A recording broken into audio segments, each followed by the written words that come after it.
有啲斑係好明顯嘅，咁即係我都有翻個年紀啦。有啲斑呢係歲月帶俾我嘅。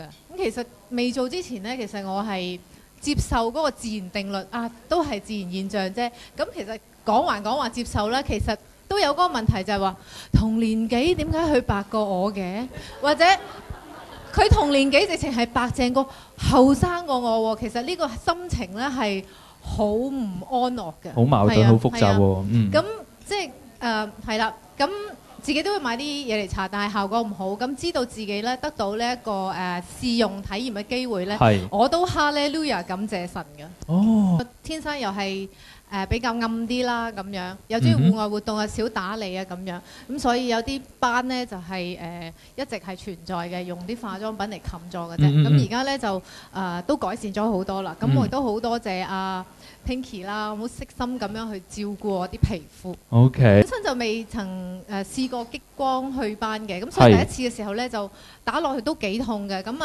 阿治療師 Pinky 咧就射一下就抹一下咁樣啦，同我按摩就好舒緩。同埋咧每次都係好多謝佢為我抹眼淚，即係我係啦。咁其實我覺得係佢抹眼淚嘅時候咧，我個心已經舒服咗一大半㗎啦。哦，OK，好好喎。咁其實都唔大問題嘅，做好防曬同埋唔好曬咁多。反而相反，你 laser 咧，你久唔久打就好啦，唔好打得太多。即係如果我係為生意，我會叫你嚟打多啲。但係你皮膚咧適當好處，隔落少少先打一次，你會靚啲。如果你不停咁打，你有反效果㗎。